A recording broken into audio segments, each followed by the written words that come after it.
Hari ini sedianya membacakan tuntutan jaksa penuntut umum. Demi keadilan dan kebenaran berdasarkan ketuhanan yang Maha Esa. Surat tuntutan dalam perkara tindak pidana umum atas nama terdakwa Putri Chandrawati, register perkara nomor PDM 246 Jakarta Selatan 10 2022. Sehingga hari ini kita dapat melaksanakan kembali persidangan ke-18 perkara yang dikenal dengan peristiwa Duren 46. Sebelum kami membacakan surat tuntutan pidana ini, perkenankanlah kami menyampaikan rasa hormat, penghargaan, dan ucapan terima kasih yang setulus-tulusnya kepada Majelis Hakim yang telah memimpin persidangan ini dengan tekun mulia dari persidangan ini digelar sampai hari ini. Hal tersebut dapat kami rasakan kesungguhan Majelis Hakim dalam upaya menggali kebenaran material dari perkara ini dengan memberikan kesempatan yang seluas-luasnya baik kepada jaksa penuntut umum untuk mengungkap fakta-fakta hukum melalui alat bukti di persidangan.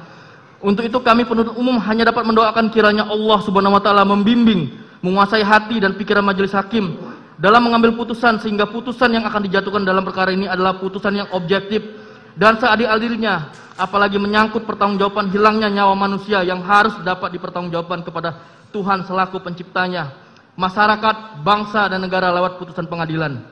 Bahwa dipandang dari teori relasi kuasa dihubungkan dengan kedudukan terdakwa Putri Chandrawati sebagai seorang istri penegak hukum berpangkat Jenderal Bintang 2 dan memegang jabatan sebagai Kadif Propam, maka menjadi janggal perbuatan kekerasan seksual atau pemerkosaan tersebut benar terjadi apalagi dilakukan dalam situasi, kondisi dan cara-cara sebagai berikut. 1. Adanya fakta keadaan rumah yang tidak terlalu besar dan berada di pemukiman padat penduduk.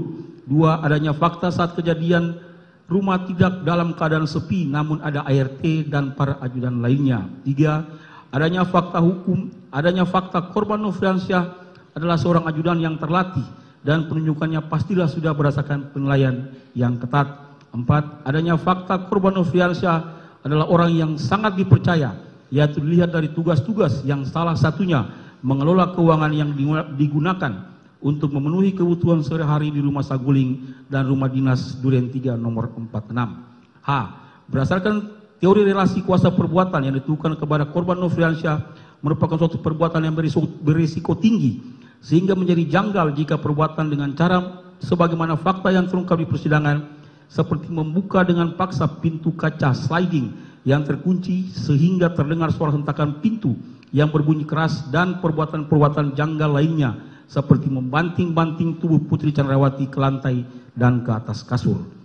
I. Adanya peristiwa yang janggal di mana korban kekerasan seksual atau pemerkosa justru memanggil pelaku pemerkosaan untuk bertemu dengannya dalam kamar tempat di awal perbuatan kekerasan seksual tersebut dilakukan, bahkan dalam durasi kurang lebih selama 10 menit, yang substansi pembicaraannya adalah sebatas untuk menyampaikan pesan dengan perkataan, "Saya mengampuni perbuatanmu yang keji terhadap saya, tapi saya minta kamu resign."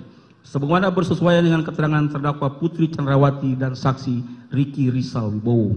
J. Adanya kejanggalan di mana korban kekerasan seksual atau pemerkosaan justru diajak lagi pergi bersama melakukan isolasi mandiri di tempat yang sama dengan pelaku kekerasan seksual, yaitu di Rumah Duren 3 nomor 46, tanpa memiliki rasa trauma dan ketakutan sebagaimana yang terjadi pada korban pelecehan seksual atau pemerkosaan umumnya. Ditambah lagi di mana suami dari korban kekerasan seksual atau pemerkosaan malah tidak mempermasalahkan dan terkesan biasa saja dan cuek, seperti tidak terjadi kekerasan seksual atau pemerkosaan pada terdakwa Putri Chandrawati yang tidak lain adalah istrinya dan cinta pertamanya. Dari uraian-uraian tersebut di atas, maka kami penuntut umum berkesimpulan bahwa perbuatan terdakwa Putri Chandrawati telah terbukti secara sah dan meyakinkan serta telah memenuhi rumusan-rumusan perbuatan pidana pembunuhan berencana sebagaimana yang telah didakwakan dalam dakwaan Pasal 340 KUHP junto Pasal 55 ayat 1 ke 1 KUHP.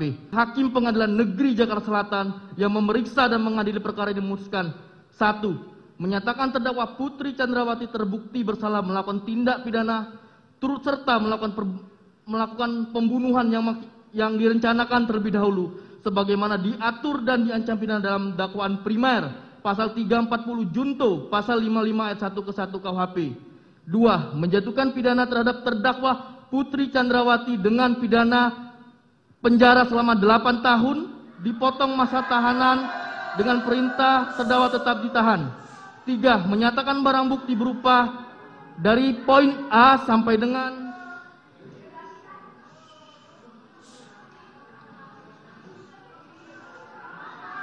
poin 83 dikembalikan kepada jaksa penuntut umum untuk dipergunakan dalam perkara atas nama terdakwa Richard Eliezer Pudihang Lumiu.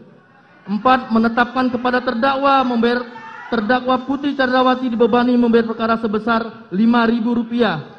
Demikian tuntutan pidana yang dibacakan dan diserahkan dalam sidang hari ini Rabu tanggal 18 Januari 2023 Jaksa Penuntut Umum. Demikian yang mulia. Mohon untuk pada pengunjung untuk tenang atau kami bisa perintahkan untuk saudara dikeluarkan. Mohon untuk tenang. Tolong hargai persidangan. Saudara terdakwa, saudara mengerti atau mau konsultasi pada penasihat hukum saudara? Silakan.